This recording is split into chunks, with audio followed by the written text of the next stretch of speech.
She had 2 seconds to decide. Let the most dangerous man in Korea drink the poison or kiss him in front of 300 witnesses and destroy her entire life. The champagne glass was already at his lips when Margaret stepped forward. Security moved toward their weapons. The bride's perfect smile turned venomous, and Margaret did the one thing a catering manager should never do. She grabbed Yu Jiwoo's face and kissed the dragon himself. Hey family, before this story unfolds, I need you to do something for me. Drop a comment below and tell me where you're watching from and what time it is right now. Your comments fuel these stories and keep this channel alive. And don't forget to smash that subscribe button because what Margaret does next will leave you absolutely speechless. The ballroom exploded into chaos. Gasps ripped through the air like breaking glass. Conversations died instantly. A champagne flute slipped from someone's hand and shattered against the polished marble, the sound echoing like a gunshot. Men who had built empires on violence instinctively reached inside their jackets, fingers finding cold metal. Women froze mid-laugh, their expressions shifting from celebration to shock. Yu Jiwoo did not flinch. He stood perfectly still in his custom black tuxedo, the dragon tattoo barely visible above his collar. The most feared man in Seoul, and suddenly the most vulnerable. The kiss lasted 3 seconds, but in those 3 seconds, Margaret felt the full weight of her decision crushed down on her chest like concrete. She was going to die. She knew it with absolute certainty. As she pulled back, her lips still dangerously close to his, she whispered against his mouth, her voice trembling despite every attempt to stay calm. The champagne, it's poisoned. Don't drink it. Hands grabbed her immediately. Security yanked her backward so violently she nearly fell, her catering uniform twisting around her body. Someone shouted in Korean. Someone else cursed in a dialect she couldn't place. Chairs scraped loudly as syndicate members stood, their bodies coiled, ready for blood. What is this? So-min screamed, her voice cracking with humiliation and rage. The bride in the red dress looked like a woman whose kingdom was collapsing in real time. Get this woman away from him. Now. Margaret didn't fight. Her heart hammered so violently she thought it might break through her ribs, but her eyes stayed locked on Jiwoo's face. She needed to see something, anything that told her she hadn't just sacrificed herself for nothing. For one terrible moment, his expression revealed nothing. Then his gaze dropped to the champagne glass still in his hand. It was a small movement, barely a flicker, but it changed the entire room. Enough. His voice was quiet, controlled, lethal. The room went silent. Let her go. The guards hesitated, their grip still tight on Margaret's arms. Sir, she assaulted you at your own wedding. Jiwoo turned his head slightly, and his eyes cut through the man like a blade through silk. I said, he repeated, each word colder than the last. Let her go. They released her instantly. A wave of confusion rippled through the crowd. So-min stared at him, disbelief and fury warring on her beautiful face. Jiwoo, are you serious right now? She just humiliated me, us, in front of everyone who matters. He didn't look at her. His eyes never left Margaret's face. Then, slowly, deliberately, he raised the champagne glass and tilted it. The golden liquid splashed onto the marble floor. Where it landed, the floor hissed softly, a faint wisp of smoke rising from the stone. Poison. The room erupted again, this time with accusation and panic. Everyone out, Jiwoo said, his voice cutting through the noise like a knife. The wedding is over. Murmurs exploded instantly. Protest, confusion, demands for explanation. But no one argued for long. When Yu Jiwoo ended something, it ended. Within minutes, the grand ballroom began to empty. Syndicate families filing out with their security, their eyes hungry for gossip, their minds already calculating the implications. Margaret stood frozen in the center of the emptying room, her legs trembling, her server's apron wrinkled and stained, her pulse roaring in her ears. She had done it. She had warned him. Whether she survived what came next was no longer in her control. 2 men in black suits appeared at her sides. Not rough this time, but firm. They escorted her through a private corridor she didn't know existed, down a hallway lined with paintings that probably cost more than her apartment building, and into a small room with no windows. 1 table, 2 chairs, cold, clinical lighting. The door closed behind her, locked. Margaret sat down slowly, pressing her hands together in her lap to keep them from shaking. Her mind replayed So-min's voice from earlier, when Margaret had been refilling champagne flutes in the preparation room. That soft, musical laugh, that casual cruelty. After the toast, darling. It has to be after the toast when everyone's watching. Accidents happen all the time, especially at celebrations. And with everything in my name already. Margaret swallowed hard.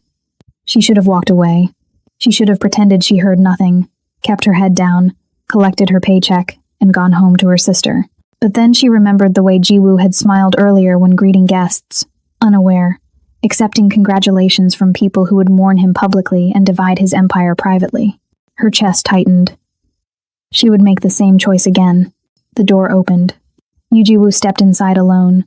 He closed the door behind him and locked it himself, the sound echoing like a judge's gavel. Margaret stood up immediately, her chair scraping loudly. I can explain. Sit. Something in his voice made her obey without thinking. He didn't sit right away. Instead, he walked to the table with controlled, deliberate movements, removing his jacket and draping it over the back of the chair. He rolled up his sleeves, revealing more of the dragon tattoo that wound up his forearm like a living thing. Then he placed the empty champagne glass on the table between them. You saved my life, he said. Her throat tightened. Yes. Why? The question hung in the air like smoke. Margaret met his gaze.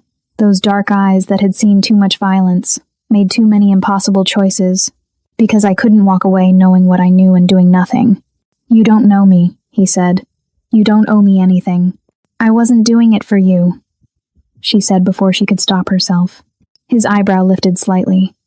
Then for who? For me, she said quietly. I couldn't live with that on my conscience. I couldn't let someone die when I had the power to stop it, even if that someone is. She hesitated. Even if you're who you are. He studied her. Not like a predator studying prey, not like a boss evaluating an employee. Like a man trying to understand something unexpected, something that didn't fit into his carefully controlled world. You planned this, he said. The kiss. No, she said quickly. I swear I didn't plan the kiss. I panicked. There were too many guards, too much noise. There was no other way to get close enough to warn you. And the accusation? You could have been wrong. I wasn't wrong. Margaret's voice steadied. I heard her. Your fiancé. She was in the preparation room with someone, talking about the toast, about timing, about how everything would be in her name after you were gone. She paused. I serve people like you for a living, Mr. Yu. I know what ambition sounds like when it's willing to kill. A faint, humorless smile flickered across his face before disappearing. You're either very brave, he said, or very reckless. Margaret exhaled shakily. I've been called worse. He leaned back slightly, arms folding across his chest. The dragon seemed to move with him. What's your name? Margaret. Margaret Bowers. American? American enough. And you work for the catering company. I manage the team, yes. Silence stretched between them, heavy with unspoken calculations. Then Jiwoo asked quietly, What are you running from, Margaret Bowers? Her chest tightened. I don't know what you mean. Your hands were shaking before you kissed me, he said calmly. That wasn't fear of me. That was fear you already carry. You live with it every day. His eyes never left hers, so I'll ask again. What are you running from? Margaret looked down, her jaw clenching. She shouldn't tell him. She didn't know this man. But something about the way he asked, the way he listened, made the truth claw its way up her throat. I have a younger sister, she said finally. She's 17. I've been taking care of her since our parents died 4 years ago. I work 3 jobs to keep her in school, keep us fed, keep us safe. She swallowed hard. That's what I was protecting when I kissed you. Not you. My ability to keep doing that. Because if I had done nothing and you died and someone found out I heard something. She met his eyes. People like you don't leave witnesses, Mr. Yu. For the first time since entering the room, something shifted in Jiwoo's expression.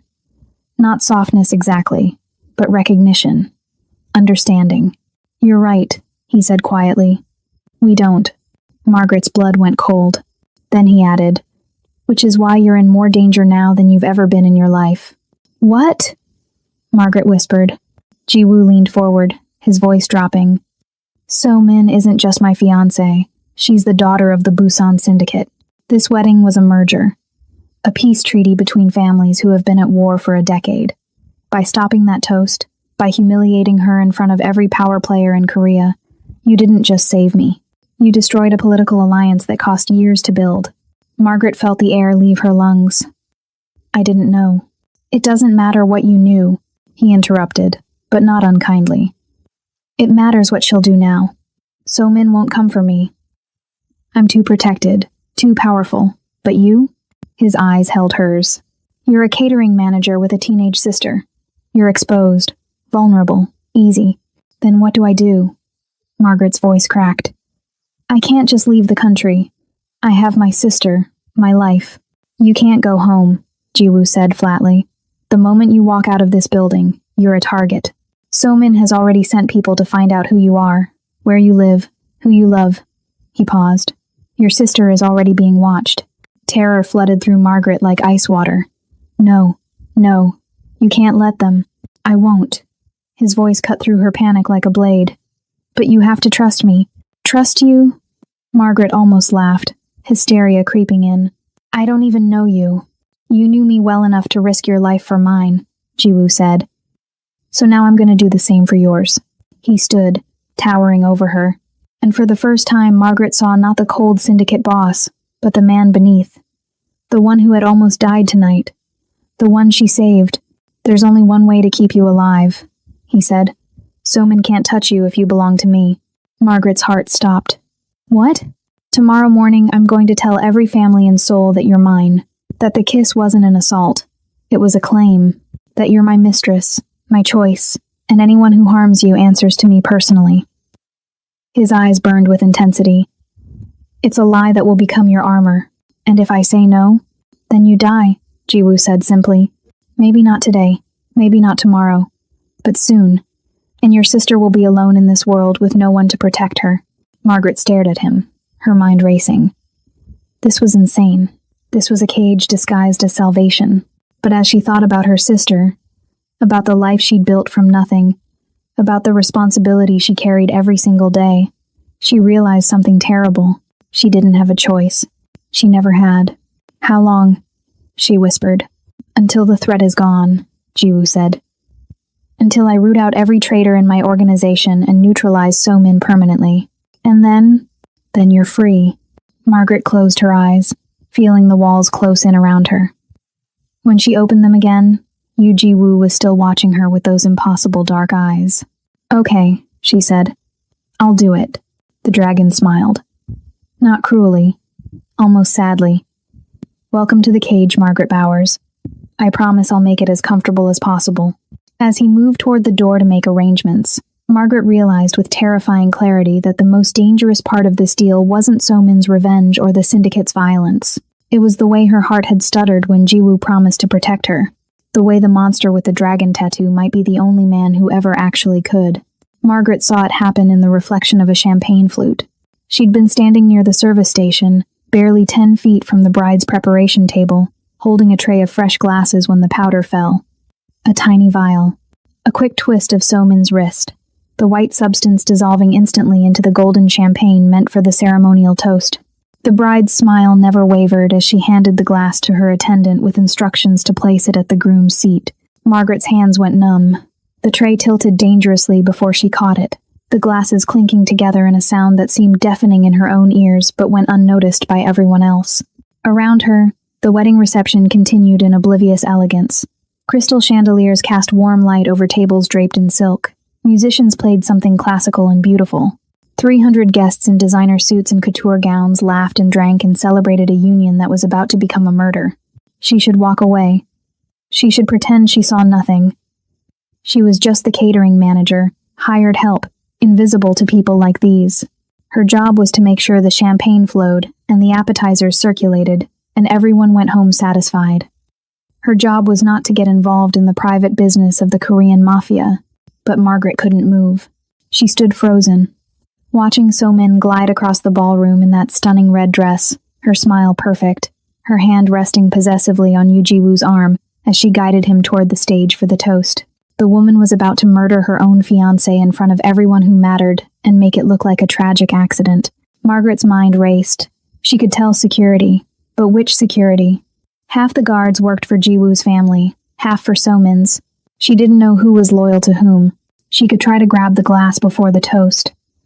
But the stage was elevated, surrounded by guards, and she was just the help. They'd never let her get close. The master of ceremonies was calling for attention. Guests were turning toward the stage. Jiwoo was reaching for the poisoned champagne glass, his hand moving in slow motion while Margaret's heart thundered in her chest. 2 seconds. That's all she had. 2 seconds to decide between her safety and his life. 2 seconds to choose between walking away clean or destroying everything she'd built. Margaret set down her tray with shaking hands and started walking. Not toward security, not toward the exit, toward the stage. Her legs moved on autopilot while her brain screamed at her to stop, to turn around, to save herself. But her feet kept moving, carrying her through the crowd of syndicate members and business elites who barely glanced at the woman in the catering uniform. A guard stepped in front of her as she approached the stage. "Staff aren't allowed. I have an urgent message for Mr. Yu," Margaret said, surprised at how steady her voice sounded when everything inside her was chaos. "From the kitchen, about the food." The guard hesitated. Behind him, Jiwoo was lifting the champagne glass. The MC was saying something about unity and strength and the future. Somin's smile was radiant, poisonous. Margaret didn't wait for permission. She ducked around the guard and ran up the stage steps.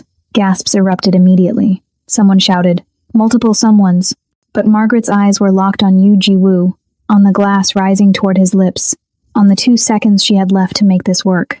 She'd never kissed anyone like this before. She'd never grabbed a stranger's face and pressed her mouth to theirs without permission, without warning, without any of the things that were supposed to come before a kiss. But Margaret didn't think. She just moved.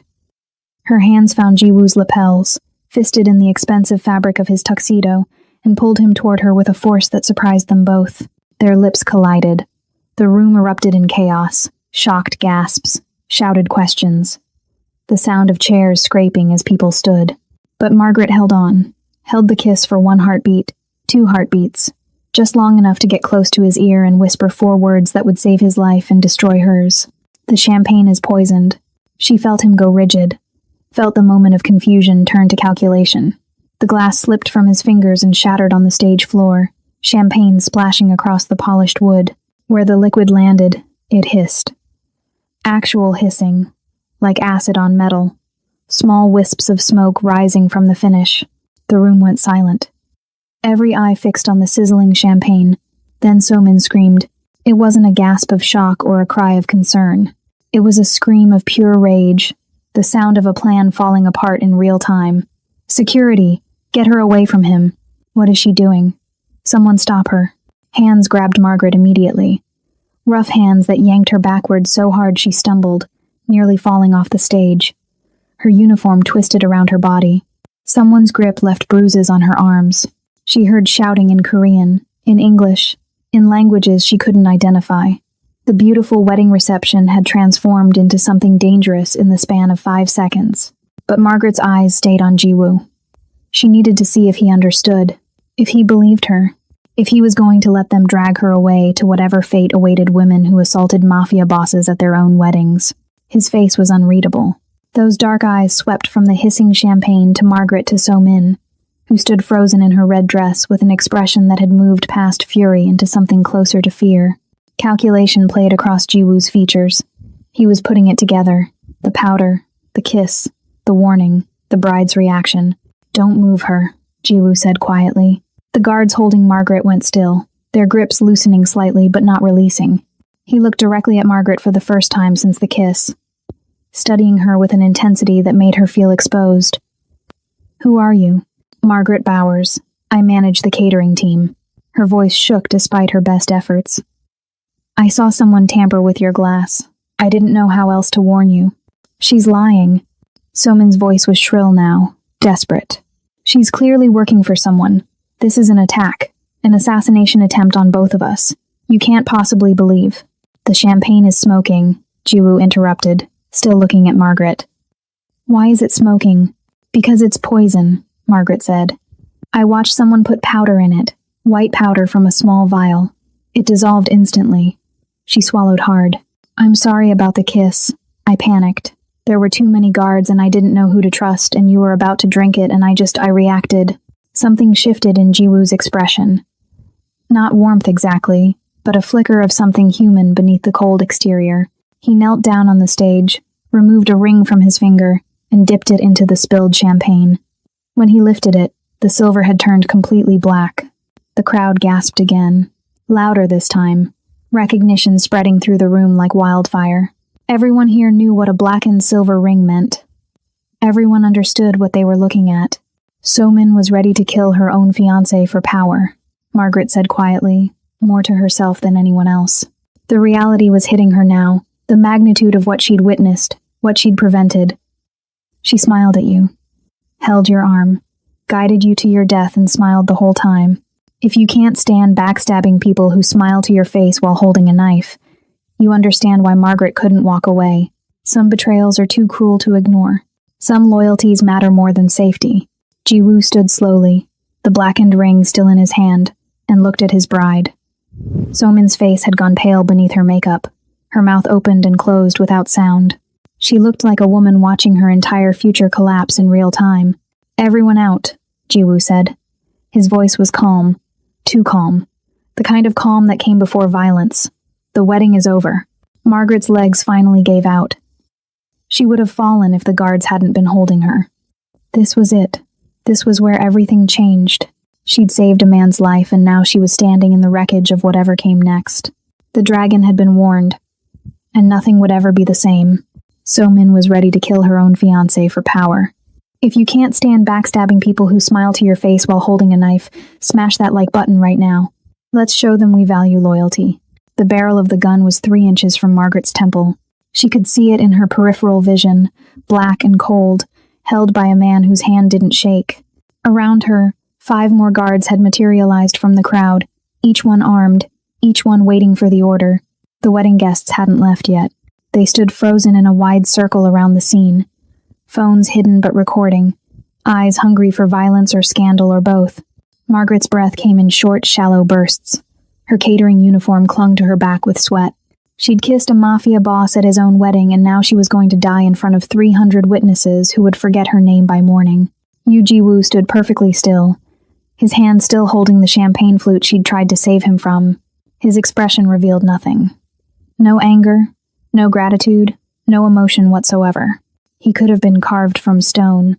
So-min moved first. The bride in the red dress stepped forward, her face twisted with a fury that made her beautiful features ugly. "Kill her," she said, her voice shaking. "Kill her right now for what she's done. In front of everyone. Make an example." The guard's finger moved to the trigger. "Wait." Jiwoo's voice cut through the tension like a knife through silk. He raised one hand, barely lifting it from his side, but every gun in the room shifted focus. Every guard went rigid. Even So-min froze mid-step. Margaret's heart hammered so violently she thought her ribs might crack. Jiwoo moved with the unhurried grace of a man who had never needed to rush because the world waited for him. He walked to where the champagne had spilled on the marble floor, each footstep echoing in the silent ballroom. Then he knelt down, his expensive tuxedo pants touching the polished stone, and removed a ring from his left hand. It was silver, engraved with symbols Margaret didn't recognize. Old, valuable, the kind of thing that had been passed down through generations of men who understood poison. Jiwoo dipped the ring into the puddle of champagne. When he lifted it, the silver had turned black. Not tarnished, not stained. Black, like someone had held it over a flame until all the shine burned away. The crowd gasped. Murmurs erupted like wildfire. Margaret heard the word poison in 3 different languages, heard someone's sharp intake of breath, heard So-min's heels click rapidly backward on the marble. Jiwoo stood slowly, holding the blackened ring up to the light where everyone could see it. His face remained expressionless, but something had changed in his eyes. Something cold and calculating and infinitely dangerous. "Lower your weapons," he said quietly. The guards hesitated, looking between him and So-min. Margaret could see the calculation in their faces, the question of who actually held power in this moment. So-min's family controlled Busan. Her dowry had funded half the syndicate's operations. Her connections reached into government offices and police precincts across the country. "I said lower them." This time Jiwoo's voice dropped to a register that made Margaret's skin prickle. "Now." The guns came down. slowly, reluctantly. But they came down. So-min stepped forward, her hands raised in a gesture that was meant to look innocent but came across as desperate. Ji-woo, darling, this is insane. Obviously someone tampered with the champagne. But that woman, she pointed at Margaret with a trembling finger. She's clearly involved. She created a distraction. She's probably working for your enemies. Is she? Ji-woo turned to face his fiancée fully for the first time since the kiss. The dragon tattoo on his neck seemed to pulse in the chandelier light. Then why would she warn me? Why would she risk her own life in front of 300 armed men to stop me from drinking? Because she's creating confusion. So-min's voice cracked. She's trying to make you doubt me. I don't doubt you, Ji-woo said softly. I know exactly what you are. The room went silent. Even the whispers died. Margaret watched So-min's face drain of color, watched her perfect composure crumble like a sandcastle hit by a wave. This was the moment when the bride realized her plan had failed and her future was collapsing. So-min's father pushed through the crowd, a thick man in an expensive suit with eyes like a shark. You, Ji-woo, we had an agreement. Our families are no longer united, Ji-woo finished. He looked at So-min's father with the same empty expression he'd given everyone else. Your daughter just tried to murder me at our wedding, in my own home, using poison that I assume came from your connections in Busan. He held up the blackened ring. Did you think I wouldn't test it? Did you think I'd gotten soft?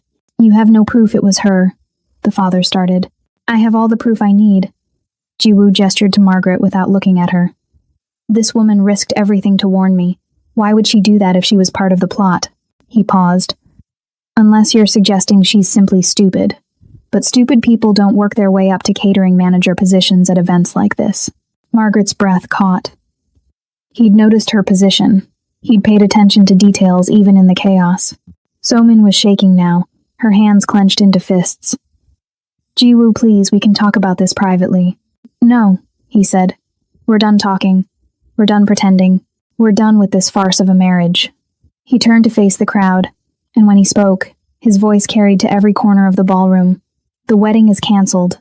The alliance between the Yu and Park families is severed, effective immediately. Chaos erupted. Shouting.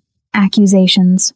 So-min's family pushing forward while Ji-woo's men formed a protective barrier. But Ji-woo ignored all of it. Instead, he walked directly to Margaret, who was still standing with guards on either side of her, and held out his hand. She stared at it like it might bite her. Take it, he said quietly, meant only for her ears. Trust me. Margaret didn't trust him. How could she? But she also didn't have a choice. She placed her shaking hand in his, and his fingers closed around hers with surprising gentleness. Then Ji-woo turned back to the crowd and said something that would change Margaret's life forever. This woman, he announced, his voice cutting through the chaos like a blade, is mine. She is under my protection. She is the reason I'm still breathing. And she is worth more to me than any political alliance. He pulled Margaret closer, his arm sliding around her waist in a possessive gesture that made her breath catch. So-min tried to kill me for power, but this woman saved me for nothing. That's the difference between ambition and loyalty. So-min screamed. An actual scream of rage and humiliation that echoed off the vaulted ceilings.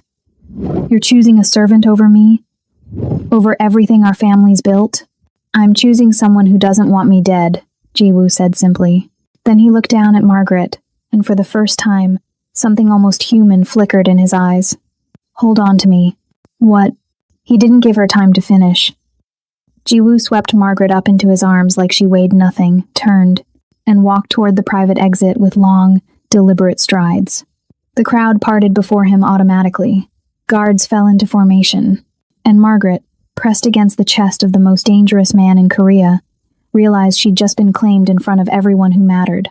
The dragon had made his decision, and Margaret was now part of it whether she liked it or not. The penthouse was on the 47th floor, and Margaret counted every second of the elevator ride. She stood between two guards who hadn't spoken since dragging her out of the wedding venue and into a black SUV with windows so tinted she couldn't see the Seoul streets passing by. Her catering uniform was wrinkled and stained with champagne. Her feet ached in the practical shoes she'd worn for 12 hours of work, and her mind kept replaying the same moment over and over. Ji-woo's arm around her waist, his voice declaring her as his in front of 300 witnesses, So-min's scream echoing off the ballroom ceiling. The elevator doors opened directly into the penthouse. No hallway, no other apartments, just straight into a space that probably cost more than Margaret would earn in 10 lifetimes. Floor-to-ceiling windows overlooked the city lights. Modern furniture that looked uncomfortable but expensive. Art on the walls that she recognized from her community college. Art history class. Actual museum pieces, not prints.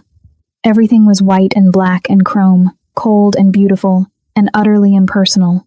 "Wait here," one of the guards said, gesturing to a leather sofa that probably cost more than her car. Margaret didn't sit. She walked straight to the windows and pressed her forehead against the cool glass, trying to steady her breathing. Somewhere down there in that sprawling city was her apartment. Her sister, Keisha, probably asleep by now, unaware that Margaret's entire life had just imploded. Tomorrow was a school day.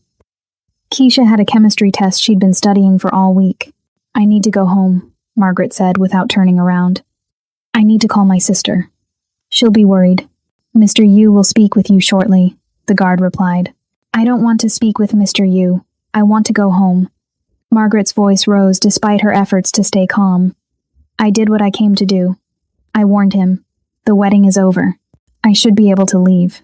The guards exchanged glances but said nothing. They stood by the elevator doors like statues, hands folded in front of them, faces expressionless. Margaret realized with creeping dread that she wasn't a guest here. She was a prisoner in a very expensive cage. 15 minutes passed, then 30. Margaret paced the length of the windows, her mind racing through possibilities. She could try to run, but the guards blocked the only exit. She could call the police, but what would she say? That she'd kissed a Mafia boss and now he'd brought her to his penthouse? That would go well. She could. The elevator doors opened. Yu Jiwoo stepped out, still in his tuxedo, but with the jacket gone and his tie loosened. He'd rolled up his sleeves, and Margaret could see more of the dragon tattoo that wound up his forearm. It was intricate, beautiful in a dangerous way, the kind of art that took hundreds of hours and cost more pain than money. "Leave us," he said to the guards. They disappeared into the elevator without question, and suddenly Margaret was alone with the man she'd kissed, the man whose life she'd saved, the man who'd claimed her in front of everyone who mattered in Seoul's underworld. "I need to go home," Margaret said immediately. "My sister." "Your sister is fine," Jiwoo interrupted. "I have 3 men watching your apartment. Keisha Bowers, 17 years old, senior at Hamilton International School. She came home at 9:15, microwaved leftover pasta, studied for approximately 2 hours, and went to bed at 11:30. Margaret's blood went cold. You're watching her. You sent people to." "I'm protecting her," Jiwoo corrected. He walked to a bar cart and poured himself something amber from a crystal decanter. He didn't offer her any. So-min's family has extensive connections. The moment that wedding ended, they started gathering information on you, where you live, where you work, who you care about. He took a sip, his eyes never leaving Margaret's face. "Your sister would have been dead by morning if I hadn't put protection in place." The words hit Margaret like a physical blow. She sank onto the expensive sofa, her legs finally giving out. Dead? She didn't do anything. She doesn't even know what happened tonight. It doesn't matter what she did or didn't do. Jiwoo set down his glass and moved closer, sitting on the edge of the coffee table so they were eye level. "You humiliated So-min. You exposed her murder plot in front of the most powerful families in Korea.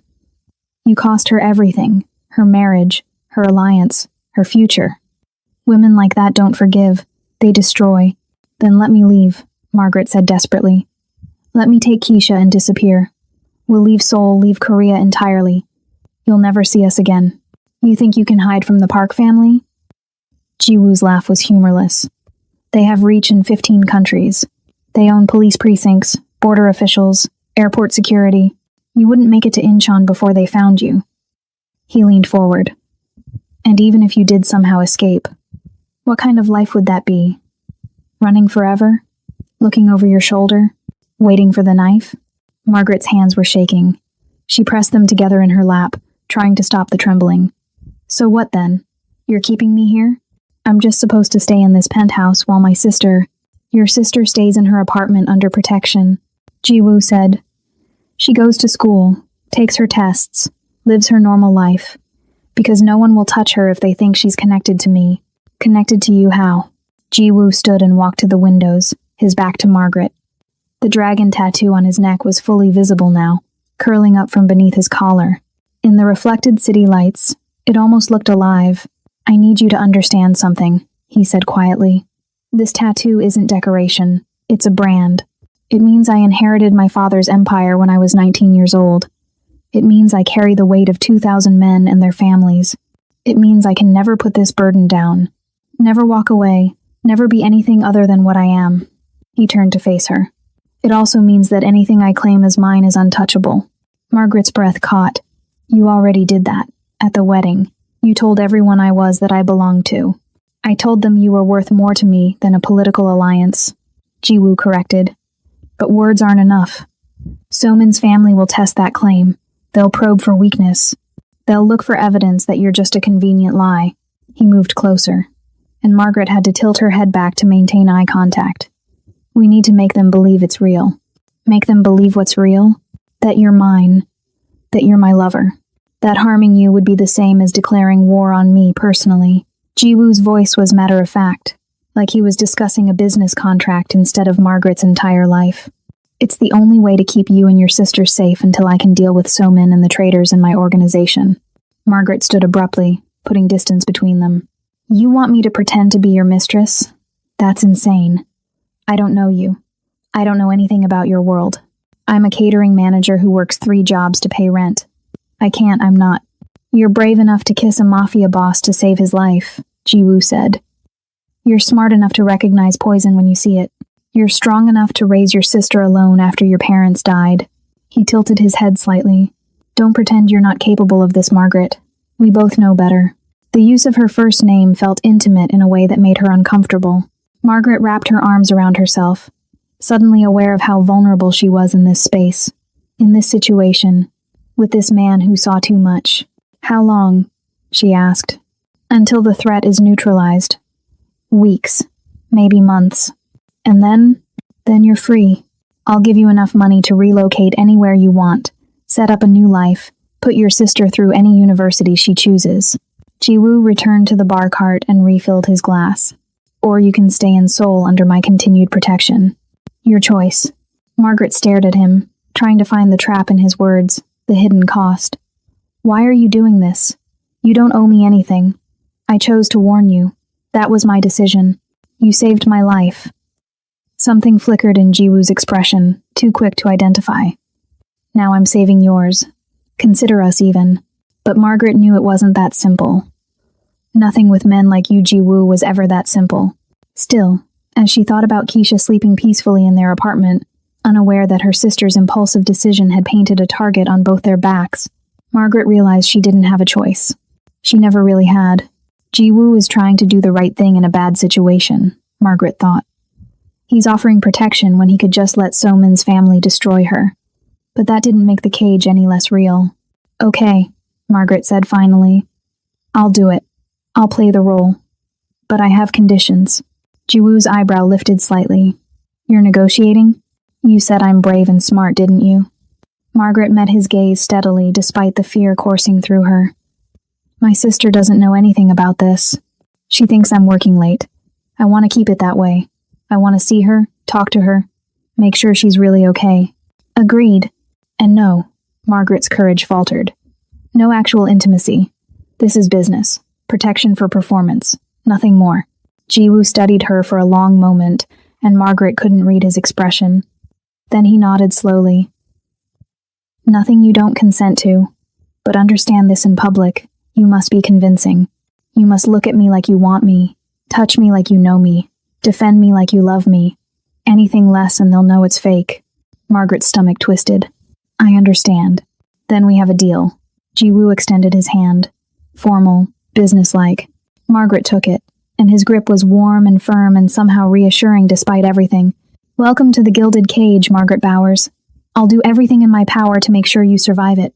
As his fingers released hers, Margaret looked around the cold, expensive penthouse and realized the dragon had been right about one thing. She couldn't run from this. She could only survive it. And surviving meant becoming someone she'd never planned to be, the woman who belonged to you, Ji-woo. Even if it was all a lie. Ji-woo was trying to do the right thing in a bad situation, But So-min is just bitter.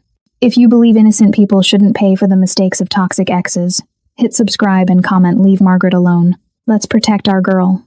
The contract arrived on expensive paper at 7 in the morning, delivered by a woman in a designer suit who introduced herself as Jiwoo's attorney and didn't blink when Margaret answered the penthouse door in borrowed pajamas. Margaret had spent the night in a guest room that was bigger than her entire apartment, unable to sleep, staring at the ceiling and wondering what she'd agreed to. Now she sat at the kitchen island with coffee she didn't remember making, reading through 8 pages of legal language that basically said she belonged to Yu Jiwoo for an unspecified period of time in exchange for protection and compensation. It's not slavery, the attorney said, as if reading Margaret's thoughts. You can leave at any time. But the protection ends the moment you walk away. Margaret signed it with shaking hands. What choice did she have? Jiwoo appeared an hour later, showered and dressed in a black suit that probably cost more than Margaret's car. He looked well-rested, unbothered, like he hadn't just cancelled his wedding and declared war on one of the most powerful families in Korea. The dragon tattoo peeked above his collar, a reminder of what he was beneath the expensive veneer. We need to establish our story, he said without preamble, settling onto the sofa across from her. How we met. When we started seeing each other. Why I chose you over So-min. Margaret set down her coffee cup carefully. Can't we just say it's none of their business? We could. But then they'll fill in the blanks with their own theories, and those theories will make you look weak. A conquest. A momentary distraction. Jiwoo's eyes held hers. We need a narrative that makes you untouchable. Fine. Margaret pulled her knees up to her chest, trying to maintain some sense of personal space, even though they were sitting 10 feet apart. What's the story? We met 6 months ago. You were catering an event at one of my hotels. I noticed you immediately. Your competence, your grace under pressure, the way you handled a difficult situation with one of the guests. That's oddly specific. It needs to be. Details make lies believable. Jiwoo leaned back, utterly relaxed. I pursued you. You resisted at first because you knew what I was, what getting involved with me would mean. But I was persistent. Patient. I courted you properly. Margaret almost laughed. Courted? You're making this sound like a romance novel. Powerful men court the women they actually want, Jiwoo said. They conquer the women they don't respect. Which story protects you better? The logic was brutal but sound.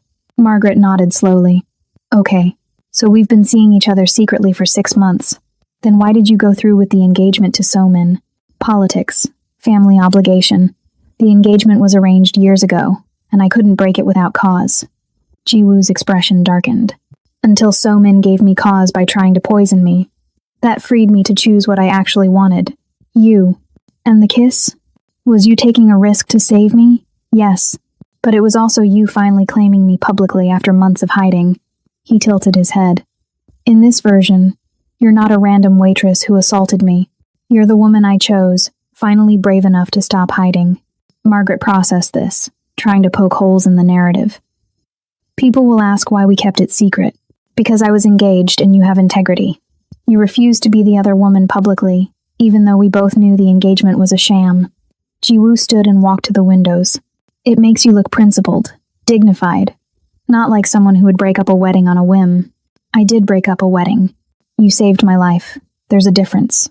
He turned to face her. But we need to make sure everyone understands that difference, or they'll paint you as the villain. Margaret stood too, suddenly restless. She walked to the kitchen and refilled her coffee just to have something to do with her hands. This is insane. You're basically writing fiction and asking me to live it. I'm giving you armor, Jiwoo corrected. In my world, perception is protection. If they see you as someone I value, someone I chose deliberately over a political alliance, they won't touch you. But if they see you as a random woman who got lucky with a kiss, you're disposable. The word disposable hung in the air like smoke. Margaret gripped her coffee cup tighter. So what? We just tell people this story and hope they believe it? We don't hope. We practice. Jiwoo moved closer, entering her space in a way that made her breath catch. We learn each other. Favorite foods, music preferences, pet peeves, the kinds of details couples know without thinking. We're not a couple. In public, we are. His voice dropped lower. And in public, you can't hesitate. You can't flinch when I touch you. You can't look uncomfortable when I call you by a nickname or put my arm around you. He reached out slowly, giving her time to retreat, and tucked a strand of hair behind her ear. The gesture was gentle, almost tender, and Margaret hated how her skin tingled where his fingers brushed. In public, you must own me, Margaret. You must look at me like I'm yours. Because the moment they sense doubt, the moment they see weakness, they'll know it's fake. Margaret's heart hammered. I don't know if I can do that. You kissed me in front of 300 armed criminals, Jiwoo said. You can do this. He stepped back, giving her space again, and Margaret exhaled slowly. Okay, where do we start? Tell me about yourself. Real things. I need to know who you actually are if I'm going to convince people I'm in love with you. The word love made Margaret's stomach twist, but she forced herself to focus. My name is Margaret Bowers. I'm 28. I was born in Chicago but moved to Seoul 5 years ago for a job opportunity that fell through. I stayed because the international school here offered Keisha a scholarship when our parents died. The words came out mechanical, rehearsed from years of explaining herself at visa offices and employment agencies. I work 3 jobs: catering manager, weekend bartender, and freelance event coordinator. I send Keisha to therapy twice a month because she had nightmares after the accident. I haven't been on a real date in 2 years because I don't have time. I like old movies and terrible reality TV and coffee ice cream. I hate people who are late and liars and... She stopped herself. And, Jiwoo prompted, and men who think they can control women through fear. Margaret met his eyes. So this whole situation is pretty ironic, isn't it? Something flickered across Jiwoo's face. Not quite a smile, but close. I'm not trying to control you through fear. I'm trying to keep you alive through strategy. Is there a difference? Yes. He said it with such certainty that Margaret almost believed him. Fear makes people small. Strategy makes them powerful. I'm giving you power in a situation where you had none. Margaret wanted to argue, but she couldn't. He was right. Without this arrangement, she'd be running or dead. With it, she had protection, resources, and a narrative that made her untouchable. It was still a cage, but at least it was a gilded one. My turn, Jiwoo said. Yu Jiwoo, 32. I inherited my father's organization when I was 19, after he was assassinated by a rival family. I have no siblings. My mother lives in Singapore under a different name because staying in Seoul made her a target. His voice remained level, emotionless, like he was reciting facts about someone else. I don't drink often because I need to stay sharp. I don't sleep much for the same reason. I collect art because my father did, and maintaining his collection makes me feel connected to him. I've killed 7 men personally and ordered the deaths of countless others. I will never be able to walk away from this life, no matter how much I might want to. The honesty was jarring. Margaret stared at him, trying to reconcile this confession with the man who'd made sure her sister got home safely, who'd offered protection instead of abandonment. Why are you telling me this? Because you need to understand what you're pretending to love, Jiwoo said. I'm not a good man, Margaret. I'm a necessary one. I keep order in chaos. I prevent gang wars that would spill civilian blood, but I do it through violence and fear and calculated cruelty. He moved to the bar cart and poured water, not alcohol, like he needed something to do with his hands. So when you look at me in public and pretend to see something worth loving, remember that you're playing a role. Don't make the mistake of believing your own performance. Margaret swallowed hard. You're warning me not to actually fall for you. I'm warning you that the man I am in private is the same man I am in public. There's no secret gentle soul hiding under the dragon tattoo. This is all I am. He drank the water in one swallow. But I keep my promises. And I promise to keep you safe. That's not a lie. They spent the next 3 hours building their backstory. Favorite restaurants they'd supposedly visited. Inside jokes they'd supposedly shared. The weekend trip to Jeju Island that never happened but would explain why Margaret had a tan line Jiwoo would definitely have noticed. It was exhausting, this construction of a fictional relationship, but Margaret couldn't deny the logic. Every detail was another brick in the wall protecting her.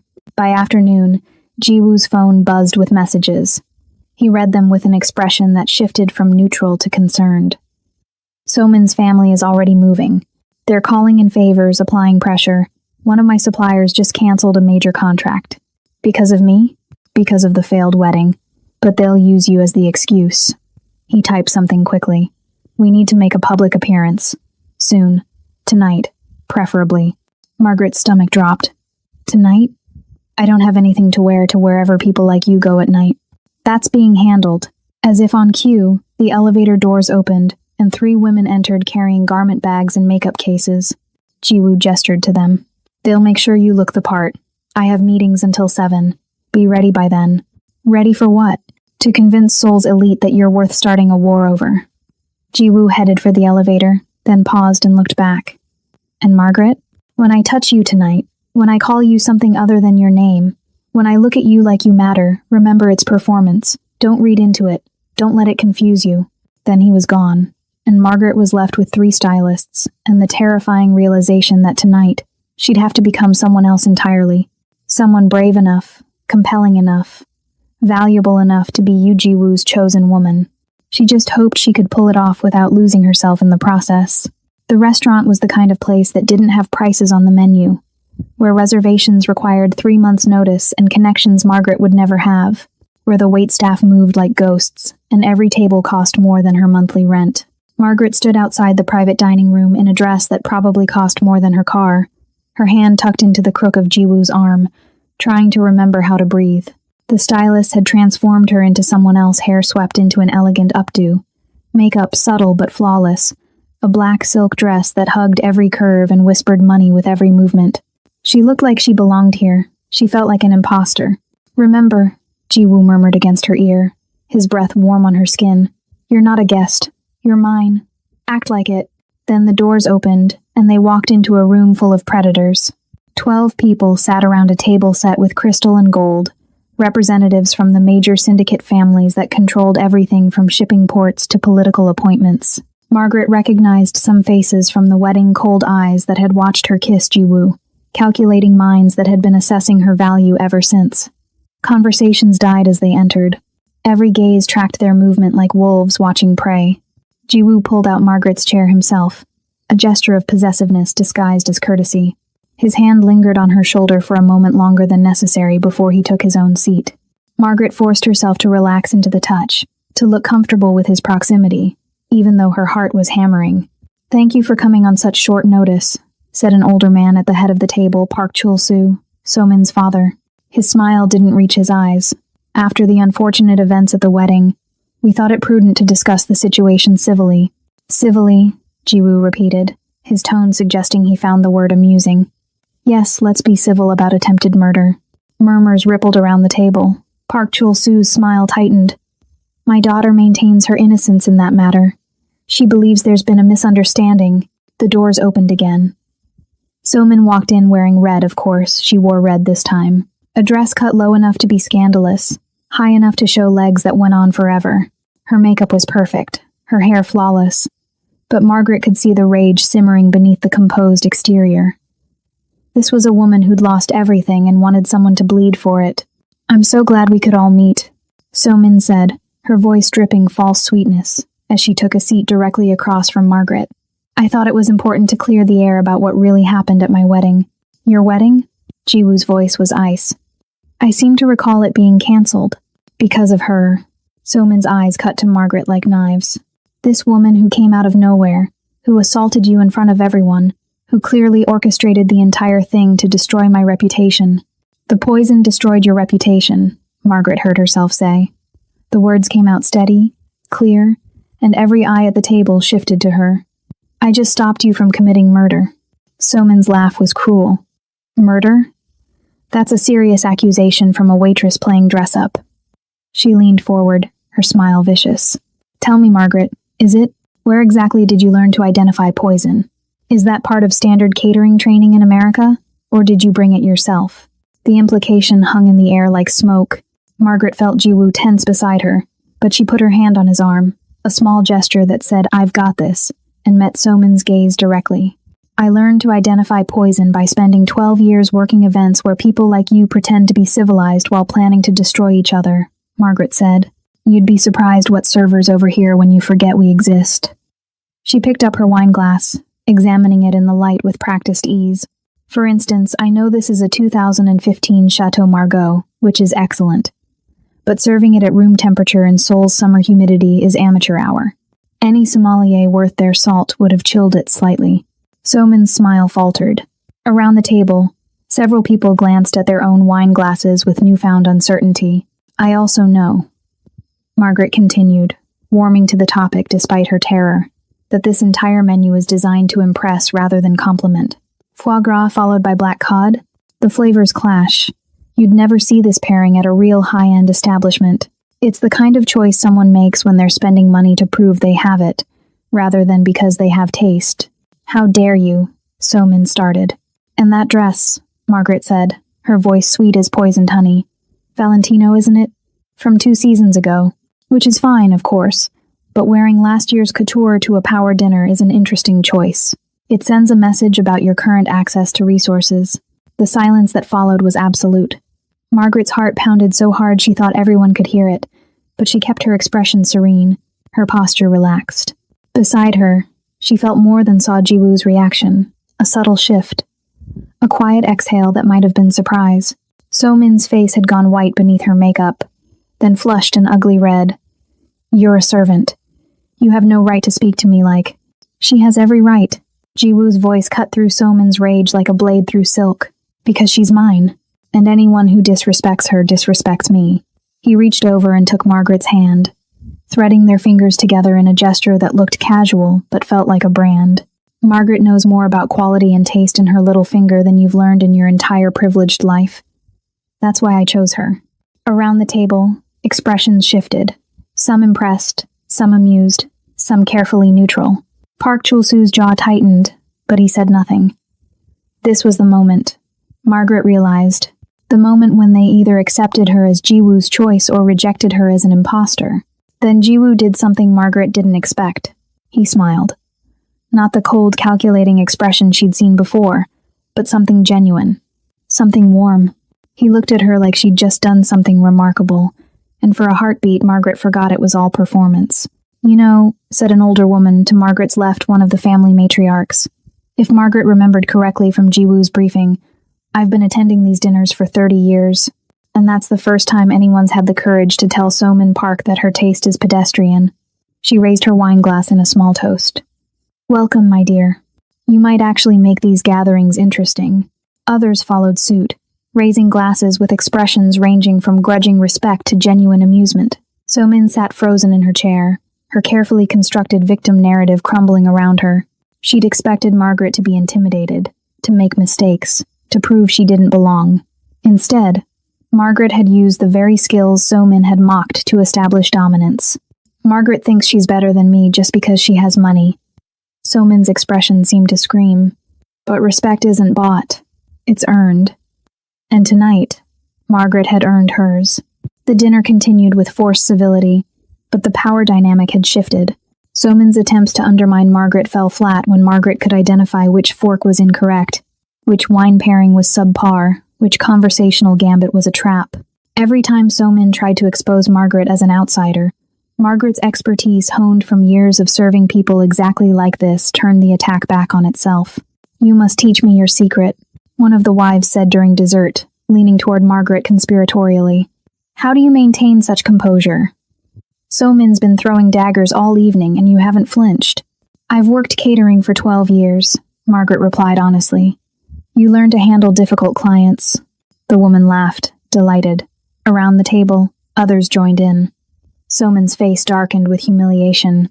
When dinner finally ended, Jiwoo helped Margaret with her chair, another possessive gesture that looked like courtesy, and guided her toward the exit with his hand on the small of her back.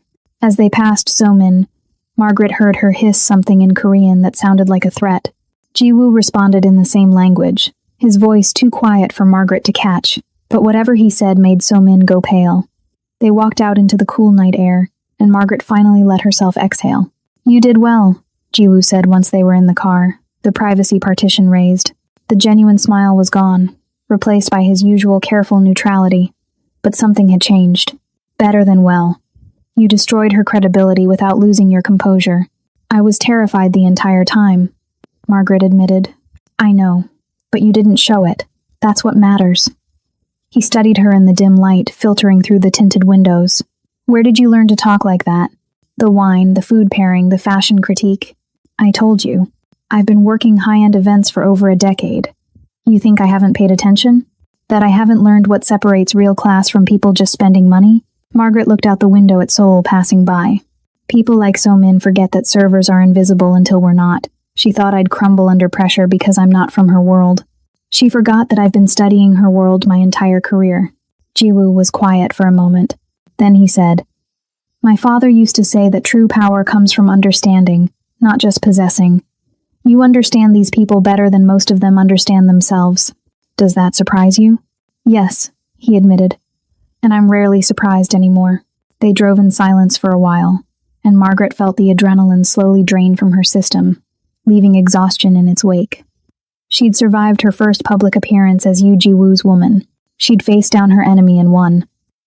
But as she glanced at the man beside her, at the dragon tattoo barely visible in the darkness, she realized the performance was only getting started. And the scariest part?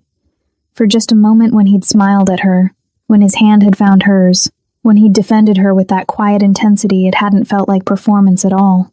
So-min thinks she's better than Margaret just because she has money. If you despise people who judge others based on their bank account or job title, hit that like button. Comment, "Respect is earned if you're Team Margaret." The gunshot shattered the penthouse window at 2 a.m. Margaret jerked awake in the guest bedroom, her heart already racing before her mind caught up to what the sound meant. Glass. Breaking. Then shouting in Korean, running footsteps. Another shot that made her ears ring even through the walls. She rolled out of bed on instinct, hitting the floor hard, her body remembering every active shooter drill from her American high school days. Stay low, stay quiet, find cover. Her phone was on the nightstand, but she didn't dare reach for it, didn't dare move, didn't dare breathe too loudly. The bedroom door slammed open. Margaret bit back a scream. "Stay down," Jiwoo commanded, and then he was there, pressing her further into the floor with one hand while holding a gun in the other. Blood ran down his left arm, dark and wet, soaking through his white undershirt. "Don't move, don't make a sound." More gunfire erupted from the living room. Return fire from Jiwoo's guards, shouting. The sound of something heavy hitting the floor. Then silence, thick and terrible, broken only by Margaret's ragged breathing and the hammering of her heart. Jiwoo's phone buzzed. He answered it without taking his eyes off the door, speaking rapid Korean that Margaret couldn't follow. Whatever the response was, it made some of the tension leave his shoulders.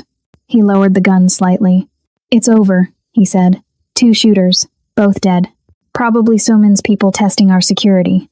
He looked down at Margaret, who was still pressed against the floor beneath his hand. "You can get up now." Margaret's legs shook as she stood. Her borrowed pajamas were twisted around her body, her hair falling loose from its braid. She stared at the blood running down Jiwoo's arm, at the way he held himself carefully, protecting the injury. "You're hurt," she said, her voice steadier than she felt. "Grazed. It's nothing." "It's not nothing. You're bleeding all over my floor." The words came out sharper than intended, adrenaline converting to anger the way it always did after fear. "Sit down. Let me look at it. I have a doctor, who probably lives 20 minutes away, and you're bleeding now. Sit. Down." Margaret surprised herself with the command. Surprised herself more when Jiwoo actually obeyed, sinking onto the edge of her bed with something that might have been amusement flickering across his face. She grabbed the first aid kit from the bathroom. Of course, a penthouse like this had a fully stocked medical kit, and knelt beside him. Her hands were shaking as she peeled back his blood-soaked sleeve, revealing a bullet graze that had torn through skin and muscle but missed anything vital. "You're right," she said quietly. "It's just a graze, but it needs cleaning and bandaging or it'll get infected. You've done this before." Keisha went through a skateboarding phase. "I got very good at treating road rash." Margaret's hands steadied as she worked, falling into the familiar rhythm of wound care. Clean. Disinfect. Bandage. Don't think about what caused it. Don't think about how close the bullet came to something worse. Jiwoo watched her work in silence. The penthouse had gone quiet except for the low voices of guards securing the perimeter, replacing the shattered window. Margaret could feel his eyes on her face, studying her with that unnerving intensity that made her feel exposed. "You're not asking questions," he said finally. "What questions?" Margaret's voice came out rougher than intended as she tied off the bandage, perhaps tighter than strictly necessary. "Who sent them?" Why they came. Whether this will happen again. I already know the answers. Margaret sat back on her heels, looking up at him. So Min sent them. They came because she wants me dead and you protecting me. And yes, it'll happen again until you neutralize the threat like you promised. She stood abruptly, needing distance. I'm not naive, Jiwoo. I know what I signed up for. Do you? He stood too, moving closer despite the fresh bandage, despite the blood still staining his clothes. Because you're shaking. I was just shot at. You were shot at because of me. Because I claimed you. Because I dragged you into a war you didn't start. His voice dropped lower. You should be furious, terrified, demanding I let you go. Would you let me go? Margaret met his eyes, searching for truth in that unreadable expression. The silence stretched between them, heavy with unspoken answers. Then Jiwoo reached out slowly, giving her time to retreat, and brushed his thumb across her cheekbone. It came away wet. Margaret hadn't realized she was crying. No, he said finally, honestly. Because letting you go means letting you die. And I don't break my promises. Something in his tone made Margaret's breath catch. This wasn't the cold Mafia boss or the calculated strategist. This was something rawer, more human. The adrenaline still coursing through both their systems had stripped away the usual carefully maintained distance. Why? Margaret whispered. Why does it matter so much? I'm nobody. Just a catering manager who kissed you to save your life. You don't owe me this much. You think saving someone's life creates a small debt? Jiwoo's hand was still on her face, his thumb now tracing the line of her jaw with a gentleness that contradicted everything she knew about him. In my world, that's everything. That's the only thing that actually matters. In your world, people try to kill you at 2 a.m. Yes, they do. His other hand came up to frame her face, and Margaret knew she should step back, should remind him of the boundaries they'd established, should remember this was all performance. But her body wouldn't cooperate. That's why when someone risks everything to keep me alive, when someone sees what I am and doesn't run, when someone... He stopped himself, jaw tightening. When someone what? Margaret's heart hammered for entirely different reasons now. When someone looks at the monster and treats his wounds anyway. Jiwoo's voice had gone rough, almost raw. You should have left me bleeding. Would have been safer. That's not who I am. I know. His thumb brushed her lower lip, a touch so light it might have been imaginary except for the way it made her breath stop. That's the problem. Margaret knew what was about to happen. She could see it in the way Jiwoo's eyes had darkened, in the way the space between them had somehow shrunk to nothing, in the way her own body was leaning toward him despite every logical reason to retreat. The contract said no real intimacy. The contract said this was business. The contract said... His phone buzzed. The spell broke. Jiwoo stepped back immediately, distance reimposing itself between them like a wall slamming down. He answered the phone with his usual cold efficiency, speaking in Korean while Margaret tried to remember how to breathe normally. When he hung up, his expression had returned to its usual careful neutrality. The doctor is here. He'll check my arm. Make sure there's no glass fragments you might have missed. I didn't miss anything, Margaret said, but her voice shook. I know, but protocol. He moved toward the door, then paused and looked back. Margaret. What? I never wanted the wedding to So-min. It was arranged when I was 23, before I fully understood what running this organization would cost.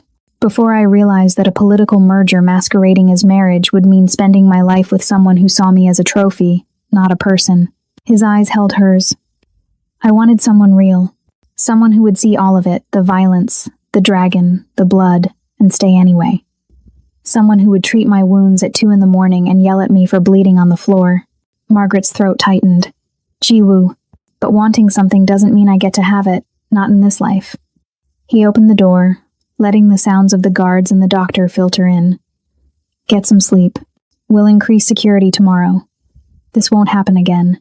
Then he was gone, and Margaret was alone in the guest bedroom with her racing heart and the terrible realization that the boundaries of their contract were already blurring. She'd felt something when he touched her face. Something real beneath the performance. And from the way he'd looked at her, the way his voice had roughened, the way he'd stopped himself from closing that final distance between them, he'd felt it too. Margaret sank onto the bed, her hands still shaking from adrenaline and something more dangerous.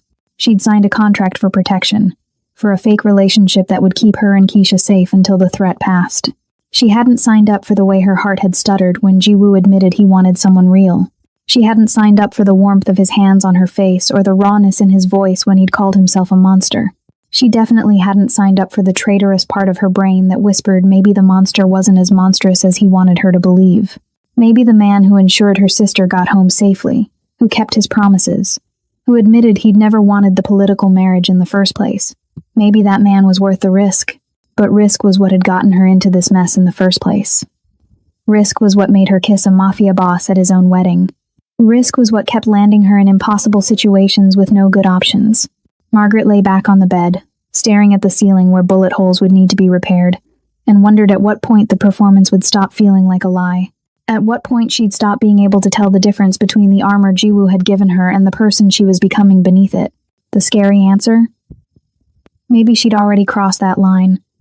Maybe it had happened the moment his thumb brushed her cheek and she hadn't pulled away. Maybe it had happened even earlier, when he'd smiled at her genuinely for the first time at the dinner, and her heart had done something complicated in her chest. Or maybe, and this was the most terrifying possibility, it had happened the moment she'd decided his life was worth saving, before she knew anything about him except that he was about to die, and she couldn't let that happen. Margaret closed her eyes and tried to sleep, but all she could see was the look in Jiwoo's eyes when he'd admitted wanting someone real. All she could feel was the ghost of his touch on her face, and all she could hear was her own voice, small and scared, whispering a truth she wasn't ready to admit. She was starting to care about the dragon in ways that had nothing to do with contracts or protection or performance. And that was more dangerous than any assassin. The photo came through on Margaret's phone at 3 p.m, while she was reviewing security protocols with one of Jiwoo's guards in the penthouse living room. At first, Margaret's brain refused to process what she was seeing. It couldn't be real. It was Photoshop, a sick joke, anything but what it actually was. But then her eyes focused on the details, the chemistry textbook visible in the corner, the same purple scrunchie Keisha had been wearing in their video call that morning, the terror in her sister's eyes that no amount of digital manipulation could fake. Keisha was tied to a chair in a room Margaret didn't recognize. Duct tape across her mouth, tears streaming down her 17-year-old face. And behind her, barely visible in the frame, stood a man in a black mask holding something that glinted like a knife. The text that accompanied the photo was simple. Trade. You for her. Alone. 1 hour. Address to follow. Margaret's phone clattered to the floor. The world tilted sideways. She couldn't breathe, couldn't think, couldn't do anything except stare at her baby sister's terrified face on the screen. This was her fault. She'd kissed Jiwoo to save his life, and now Keisha was paying the price. Keisha, who'd just gotten her driver's license. Keisha, who wanted to study veterinary medicine. Keisha, who still had nightmares about the car accident that killed their parents and now would have new nightmares about this. Miss Bowers? The guard's voice seemed to come from very far away. What's wrong? Margaret couldn't speak. She picked up the phone with shaking hands, zoomed in on the photo to make sure. To be absolutely certain. That was Keisha's necklace, the small silver cross their mother had given her. That was the scar on her left forearm from the skateboarding accident. That was real fear in her eyes, real tears on her face. Where is Jiwoo? Margaret's voice came out strangled, barely human. I need to see him now. The guard made a call. 2 minutes later, Jiwoo emerged from his office, his expression already hardening as he took in Margaret's face. He didn't ask what was wrong. He simply held out his hand for the phone. Margaret watched his jaw tighten as he looked at the photo, watched something cold and terrible settle over his features. When he looked up, his eyes were the eyes of the man who'd killed 7 people personally and ordered countless other deaths. The dragon, not the man who'd touched her face at 2 a.m. When did this come through? His voice was deadly calm. 2 minutes ago. They want me. They said I have 1 hour. They'll send the address. Margaret was already moving toward her bedroom, her mind racing through logistics. What to wear, what to bring, how to convince them to let Keisha go before they killed them both. I need to go. I need to. Jiwoo's hand closed around her wrist, stopping her mid-stride. You're not going anywhere. They have my sister, Margaret's voice cracked. They have Keisha, and they're going to hurt her if I don't. If you go, they'll kill you both. Jiwoo's grip tightened, not painful but immovable. That's the play. Get you alone, execute you for revenge, then kill Keisha because she's a witness. So-min gets what she wants, and there's no one left to testify about what really happened. I don't care. Margaret tried to wrench her arm free, but Ji-woo was stronger, pulling her back toward him with controlled force. That's my baby sister. She's 17 years old. She has nothing to do with this. Nothing. If So-min wants me dead, then fine. I'll trade myself. But Keisha walks away. That's non-negotiable. No trade, Ji-woo said flatly. You don't get to decide that. She's my sister, my responsibility. And you're mine. The words came out harsh, possessive, final. Which means I don't let you walk into an obvious trap. Which means we don't negotiate with people who target children. Which means... He stopped himself, breathing hard, then forced his voice back to its usual deadly calm. We don't trade, Margaret. We take. Margaret stared at him, her mind struggling to shift gears from panic to strategy. What? So-min made a mistake. She thinks you're the weak point because you love your sister. She thinks you'll sacrifice yourself stupidly, emotionally, without thinking. Ji-woo released Margaret's wrist and moved to his phone, already making calls in rapid Korean. She's wrong. You're not weak, and I don't trade. I take what's mine. In 1 hour. We have more than an hour. They'll wait. They want you compliant, not panicked. Ji-woo's fingers flew across his phone screen, pulling up maps, surveillance data, contacts. The address they send will be a secondary location. They'll move Keisha at least once more before bringing you in. That gives us time. Time for what? Margaret's voice was rising toward hysteria. Time for them to hurt her? Time to find her. Ji-woo looked up, and for the first time since seeing the photo, Margaret saw something other than cold calculation in his eyes. Something almost like fury. Targeting family is the lowest of the low. It's a line you don't cross, not even in this world. So-min just declared herself an enemy to every family with children in Seoul's underworld. He made another call, and I'm going to make sure everyone knows it. The next 45 minutes were a controlled chaos that Margaret could barely follow. Ji-woo's entire organization mobilized with terrifying efficiency. Calls went out to every contact, every informant, every person who owed him favors. Traffic cameras were accessed. Cell phone signals were traced. A 17-year-old girl with purple scrunchie last seen near her school. Someone must have seen something, known something, heard something. Margaret paced the penthouse like a caged animal, her phone clutched in her hand, waiting for the address that would tell them where to deliver her to her death. Every second that passed was another second. Keisha spent terrified and tied up. Another second closer to permanent harm. Another second Margaret had failed in her most basic responsibility as an older sister. I should have seen this coming, Margaret said, her voice hollow. I should have taken Keisha somewhere safe. Out of Seoul. Out of Korea. You should have done exactly what you did. Ji-woo interrupted without looking up from the 3 phones he was monitoring simultaneously. You saved my life.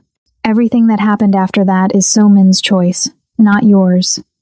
Don't take ownership of someone else's cruelty. But Keisha, we'll be home by tonight, I promise you. Ji-woo's eyes met hers, and Margaret saw absolute certainty there. I keep my promises, Margaret. You know this. The address came through at the 50-minute mark. An abandoned warehouse in Incheon, 40 minutes outside Seoul. Exactly the kind of place where people disappeared and bodies were found weeks later. Margaret's stomach turned. I'm going, she said. With or without your permission, I'm going to that address. I know. Ji-woo was already moving, shrugging into a shoulder holster, checking ammunition with practiced efficiency. Which is why I'm coming with you. They said alone. And I say no. He looked at her, and there was something fierce in his expression that made Margaret's breath catch. You risked your life to save mine. You think I'm letting you walk into a trap alone? You think I'm going to sit here while So-min tries to take what's mine? He moved closer, close enough that Margaret could see the dragon tattoo pulsing at his neck. We're going together. You're the bait. I'm the trap. And So-min is about to learn what happens when you touch my family. The word family hit Margaret like a physical blow. Not his family, his family. Keisha wasn't just Margaret's sister anymore. By claiming Margaret, Ji-woo had extended his protection to everyone she loved. And by taking Keisha, So-min had violated that protection. My team found her, one of Ji-woo's men said, bursting into the room with a tablet. Not at the warehouse. At a shipping container facility 3 blocks away, 6 hostiles visible. Your sister is in container 47. Jiwoo studied the screen with predatory focus. How many exits? 3. But they're watching all of them. Good. That means they're expecting Margaret to come through an exit. Jiwoo's smile was cold and terrible. We'll go through the roof. 20 minutes later, Margaret was in the back of an SUV speeding toward Incheon with Jiwoo beside her, and 4 armed guards in the vehicle behind them. Her heart hammered so hard she thought it might break through her ribs. This was insane. She was a catering manager who'd been living a normal, boring, safe life 2 weeks ago. Now she was part of a tactical rescue operation run by the Korean Mafia. When we get there, Jiwoo said, his voice steady despite the speed they were traveling. You stay behind me. You don't engage. You don't try to be brave. You find Keisha, you get her out, and you let me handle the rest. Handle it how? Jiwoo checked his gun one more time, his movements efficient and deadly. However necessary, Margaret wanted to argue, wanted to insist she could fight, wanted to be more than just the person who needed saving. But she looked at Jiwoo's face, at the cold certainty there, at the dragon fully unleashed, and realized this was what he'd been warning her about. This was the violence he'd promised was always beneath the surface. This was the man who'd killed 7 people personally and would kill 6 more tonight without hesitation if they'd hurt Keisha. And the terrifying part? Margaret wasn't scared of him. She was grateful. Jiwoo, she said quietly. Thank you. He looked at her then, and something softened in his expression. Just for a moment. Just long enough for Margaret to see the man beneath the dragon. You saved my life, Margaret. This is me returning the favor. We protect our own. That's the only rule that actually matters. Family first, Margaret thought as the SUV pulled up to the shipping facility, and Jiwoo's team began to move. That's what he was teaching her. That in his world, loyalty to family trumped everything else. And somehow, in the span of 2 weeks, Margaret and Keisha had become his family. She just hoped they all survived long enough for that to mean something. Targeting family is the lowest of the low. If you believe you never touch a person's family no matter the beef, hit subscribe immediately. Comment family first to show you stand against cowards like Somin. The shipping facility smelled like rust and salt water and something darker Margaret couldn't identify. Blood, maybe. Old violence soaked into concrete. Jiwoo's team moved like shadows across the rooftop, their footsteps silent despite the metal surface. Below them, through the grimy skylight, Margaret could see the interior of the warehouse, rows of shipping containers stacked like building blocks. Narrow corridors between them, creating a maze. And in the center, illuminated by a single work light, Keisha still tied to the chair. Margaret's hands clenched into fists. Her sister was crying, shoulders shaking, head bowed. Alive. Still alive. That was all that mattered. 6 guards visibly, one of Jiwoo's men whispered, pointing them out through the skylight. 3 more in the office, 2 on the exits. Somin herself is in the office watching the cameras.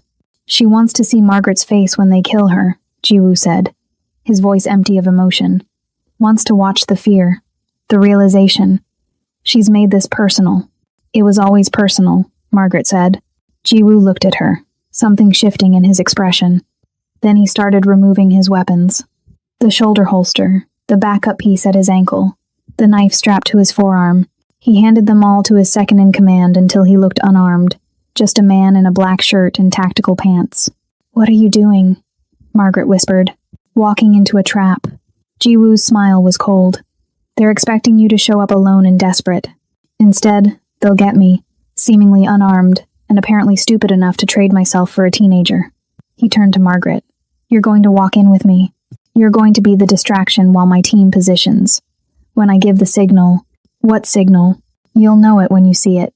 Jiwoo cupped her face briefly, a gesture that looked tender, but felt like a promise. Stay behind me, no matter what happens, no matter what you see. You stay behind me.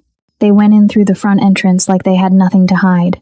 Jiwoo's hand was at the small of Margaret's back, guiding her through the rusted metal door with the confidence of a man who owned the place. The guards saw them immediately, weapons raising, shouting in Korean, "I'm here for the trade," Jiwoo called out in English, his voice echoing off the metal walls. The girl for me. That's what Somin wants, isn't it? The guards exchanged glances, confused. This wasn't the script. This wasn't how it was supposed to go. One of them spoke into a radio, and seconds later, Somin's voice crackled through a speaker mounted somewhere in the shadows. You Jiwoo. How noble of you to sacrifice yourself for your little pet sister. Her laugh was brittle, cruel. But you're not the trade I asked for. I wanted Margaret. Margaret stays with me, Jiwoo said simply. You get me instead. Better deal, really. You wanted revenge? You wanted to hurt me for choosing her over you? Here I am, unarmed, alone. Take your shot. Margaret could hear Somin's sharp intake of breath over the speaker. This was throwing off her plan, disrupting whatever sick pleasure she'd imagined getting from watching Margaret sacrifice herself. Jiwoo had stolen her moment. You think I'm stupid?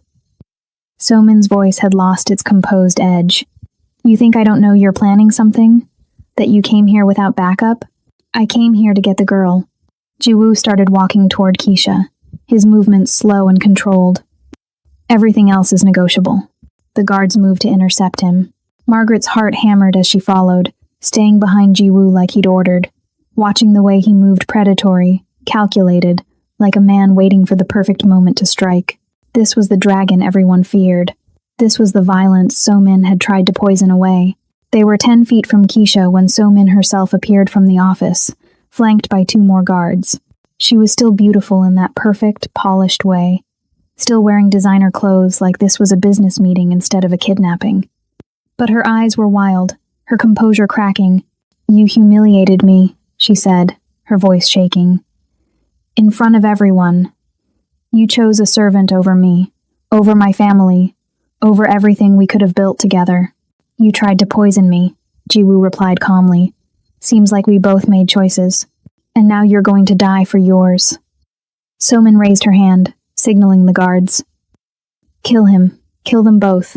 Make it slow. The signal came not from Jiwoo's mouth, but from his body.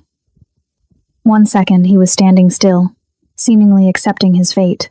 The next, he was moving faster than Margaret's eyes could track, faster than the guards could react. His hand shot out and grabbed the nearest guard's gun arm, twisting with a crack that made Margaret's stomach turn. The gun clattered to the ground. Jiwoo caught it mid-fall. Then the skylight shattered. Jiwoo's team dropped through the opening like avenging angels, guns already firing. The warehouse erupted into chaos, guards scrambling for cover, Somin screaming orders. Keisha sobbing behind her gag, and Jiwoo became something else entirely. The careful businessman vanished, replaced by pure violence. He moved through the guards like death itself, every movement efficient and brutal. No wasted motion, no hesitation, just the dragon unleashed, doing what dragons did best. Margaret ran to Keisha, her hands shaking as she worked at the ropes. I've got you, she whispered, pulling the tape from her sister's mouth as gently as she could. I've got you. You're safe. I'm here. Margaret. Keisha's voice was hoarse, terrified. Behind you. Margaret spun just in time to see a guard emerging from behind a container, his gun aimed not at Jiwoo but at her. The shot would be easy, point blank, fatal. She was going to die, and Keisha was going to watch, and her hand found something on the ground, a piece of metal pipe, rusted and heavy. Margaret didn't think. She just moved. The pipe connected with the guard's skull with a sound that would haunt her nightmares. He went down hard, but there was another one. In the chaos, in the shadows. Margaret hadn't seen him. This guard was smarter, more patient. He'd been waiting for his moment, and his gun was aimed at Jiwoo's back while the dragon was engaged with 3 other attackers. Jiwoo! Margaret's scream cut through the gunfire. She grabbed the fallen guard's weapon. God, she'd never held a real gun before and fired. The recoil nearly knocked her backward. The shot went wild, but it was enough. Enough to make the hidden guard flinch. Enough to give Jiwoo the split second he needed to turn and put 2 bullets in the man's chest. The warehouse went silent. Jiwoo's team had neutralized the remaining guards. Bodies littered the concrete floor. Somin stood frozen against a container wall. Her designer dress splattered with blood that wasn't hers. Her perfect composure finally, completely shattered. Jiwoo walked toward her slowly, the gun still in his hand, his shirt torn and bloody. He looked like something out of a nightmare, beautiful and terrible and absolutely deadly. You targeted a child, he said, his voice soft and more terrifying for it. You crossed the one line that even people like us don't cross. She was leverage, Somin spat. Just leverage. I wasn't going to actually... You terrorized a 17-year-old girl to get revenge on the woman I chose. Jiwoo's hand shot out, grabbing So-min's throat and slamming her back against the container with enough force to dent the metal. You made this about hurting innocent people. About destroying families. That's not business. That's not even revenge. That's just cruelty. So-min clawed at his hand, gasping. You can't, my father, the Alliance. Your father will disown you after this. Targeting civilians, especially children. Every family and soul will turn against you. Jiwoo leaned closer, his voice dropping to a whisper Margaret could barely hear. You gambled everything on breaking me by hurting what I care about. And you lost? He released her. So-min collapsed to the ground, coughing, her perfect image destroyed. Jiwoo turned his back on her, the ultimate dismissal, and walked to where Margaret stood with Keisha, helping her sister stand on shaking legs. You saved my life, Jiwoo said to Margaret. His eyes held something she couldn't quite identify. Again, you saved my sister. Margaret's voice broke. We're even. No. Jiwoo reached out and gently wiped blood from Margaret's cheek. She hadn't realized she was bleeding. We're family. That's different. Behind them, Jiwoo's men were securing So-min in zip ties, calling cleanup crews, making the warehouse disappear from official records. This would never have happened, according to Seoul's police. Just another abandoned building with nothing to see.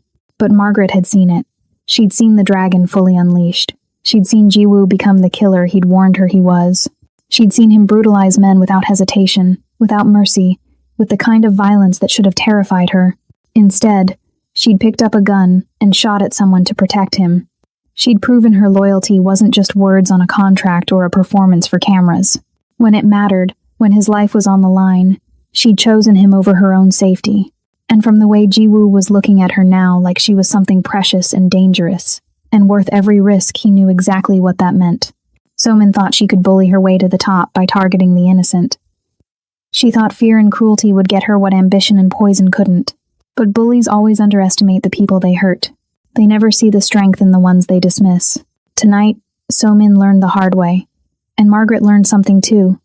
She learned that love, real love, the kind that makes you pick up a gun to save someone, the kind that makes you walk into a warehouse knowing you might die, that kind of love doesn't follow contracts or boundaries or logic. It just is, and it changes everything. So-min thought she could bully her way to the top. If you love seeing bullies finally get what they deserve, smash the like button. Let's get this video to 5,000 likes for justice served cold. 3 days after the warehouse, Margaret stood in the penthouse living room, watching Seoul's skyline turn gold in the setting sun, and tried to remember what normal felt like. Keisha was safe. That was the important thing. Her sister had been checked by doctors, cleared by therapists, and was currently staying with a friend's family while she processed what had happened. Margaret visited twice a day, held her while she cried, promised her the nightmare was over. And it was. So-min Park had been exiled from Korea with a price on her head if she ever returned. Her family had publicly disowned her, cutting all ties to avoid the fallout. The alliance was dead. The threat was neutralized. Margaret should have been relieved.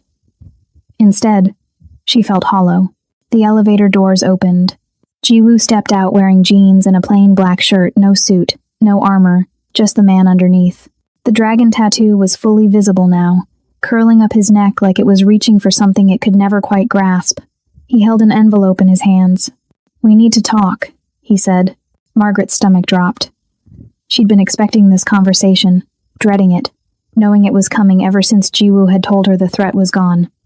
Their contract had fulfilled its purpose. She'd played the role of his lover for long enough to root out the traitors and eliminate So-min. Now it was time for her to go back to her real life. Back to catering events and 3 jobs and pretending the last few weeks hadn't fundamentally changed who she was. "Okay," she said, her voice steadier than she felt. Jiwoo walked to the windows, standing beside her but not touching. The distance between them felt vast. So-min is gone. The Park family has withdrawn from all joint ventures. The other families have accepted that you're under my protection permanently, not because you're playing a role, but because you proved yourself in that warehouse. He paused, which means our arrangement has served its purpose. You're safe now. Keisha is safe. You don't need to stay. Margaret's heart was hammering. And if I want to stay, you don't.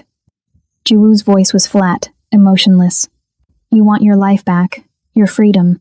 Your sister without armed guards watching her school.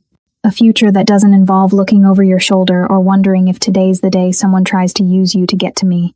He held out the envelope. So I'm giving it to you. Margaret took it with shaking hands. Inside was a plane ticket to Chicago first class, departing in 2 days. And a check. She stared at the number, trying to process all those zeros. Enough money to start over anywhere in the world. Enough to put Keisha through any university. Enough to never work 3 jobs again. It's what we agreed, Jiwoo said quietly. You play the role until the threat is gone. Then you're free. I keep my promises, Margaret. I know you do. Margaret's voice came out barely above a whisper. She looked at the ticket, at the date printed there, at the freedom it represented. This was everything she should want. Safety. Security. A life where she wasn't constantly performing, constantly wondering if today would be the day another assassin came through the window. But all she could think about was Jiwoo's hand on her face at 2 a.m, his admission that he'd never wanted the political marriage. The way he'd said, "We're family" in the warehouse, like he meant it. The genuine smile he'd given her at the dinner when she'd destroyed So-min's credibility. The rawness in his voice when he'd called himself a monster, and she'd treated his wounds anyway. What if I don't want to leave? Margaret asked. Jiwoo's jaw tightened. Margaret, what if I want to stay? What if I want... She stopped, trying to find the courage to finish. What if I want this to be real? The silence stretched between them like broken glass. Jiwoo turned to face her fully, and his expression was carefully, dangerously neutral. You don't know what you're saying. The adrenaline, the fear, the forced intimacy, it creates a false sense of connection. It's not real. Don't tell me what I feel. Margaret's hands clenched around the envelope, crumpling the expensive paper. I'm not a child. I'm not confused. And I'm not suffering from Stockholm Syndrome or whatever psychological explanation you're going to give me. She took a breath. I'm telling you that somewhere between the contract and the performance and the bullets, this became real for me. You became real for me. I'm a killer. Jiwoo's voice went hard. I'm the man who brutalized 6 people in front of you, who runs an empire built on violence, who will never be able to walk away from this life. Never be able to give you normal. I don't want normal. Margaret's voice rose. I had normal. Normal was working myself to exhaustion and barely making rent and pretending I was okay when I was drowning. Normal was safe and small and suffocating. She moved closer to him, close enough to see the muscle jumping in his jaw. You know what you are? You're a man who kept his promise, who protected my sister like she was his own, who gave me armor when I was defenseless, who admitted he wanted someone real and then actually treated me like I mattered. You do matter. The words came out rough. That's why you need to leave. Because you matter too much. Because if you stay, eventually something will happen, another So-min, another threat, another warehouse, and I won't be able to protect you. I'll fail. And you'll pay the price for my failure. Or I'll pick up a gun and save your life again. Margaret reached up and touched his face, feeling the sharp line of his jaw, the warmth of his skin. We protect each other. That's what you taught me. That's what family means. Jiwoo's eyes closed briefly, like her touch caused him physical pain. Margaret, please, take the ticket, take the money, go live the life you deserve. What if the life I deserve is the one I choose? Margaret's hand moved to the envelope, to the plane ticket inside. She held it up between them so Jiwoo could see it clearly. Then she tore it in half. What if I choose you? The sound of ripping paper seemed deafening in the quiet penthouse. Jiwoo stared at the destroyed ticket, something breaking across his face. Shock, hope, fear, all at once. You don't know what you're giving up, he said. Yes, I do. I'm giving up safe. I'm giving up simple. I'm giving up the fantasy that I can go back to who I was before I kissed you at that wedding. Margaret tore the ticket again, smaller pieces now, letting them flutter to the floor like snow. But I'm choosing real. I'm choosing you. The dragon tattoo and the violence and the empire and the man underneath who wanted someone to see him and stay anyway. I'll ruin you. Jiwoo's voice was barely audible. Maybe. Margaret smiled despite the tears forming in her eyes. Or maybe we'll ruin each other in the best possible way. Maybe we'll build something new out of the wreckage. Maybe... Her courage faltered. Maybe you'll choose me back?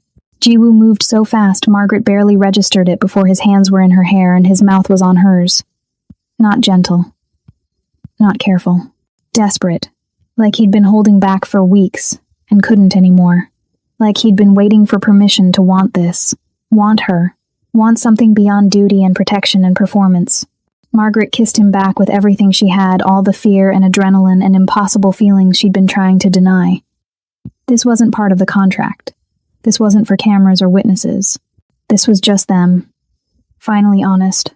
Finally real. When they broke apart, both breathing hard, Jiwoo pressed his forehead to hers. "You're insane," he whispered. "Probably." Margaret's hands had found their way to his shoulders, holding on like he might disappear. "But I already knew that. I kissed a Mafia boss at his own wedding, remember? And now you're choosing to stay with him." Jiwoo's laugh was shaky, disbelieving. "What does that say about you? That I make terrible decisions and somehow they work out?" Margaret pulled back just enough to see his face, to see the vulnerability there that he rarely showed anyone, or that I recognize something worth fighting for when I see it. Even if that something is a dragon, especially if it's a dragon. Margaret traced the tattoo on his neck with gentle fingers. "Because dragons protect their treasure, and I think maybe I'm yours." "You are."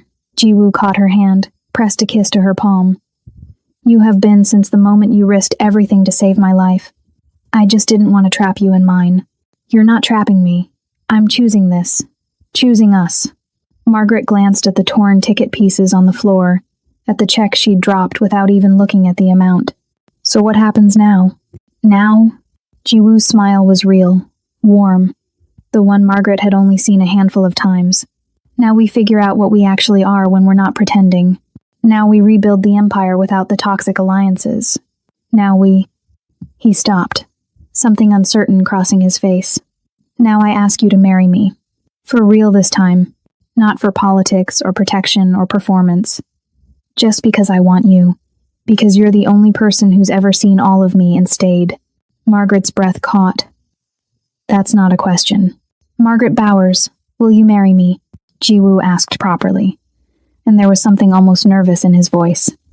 "Will you choose this life, this violence, this man, knowing exactly what it means?"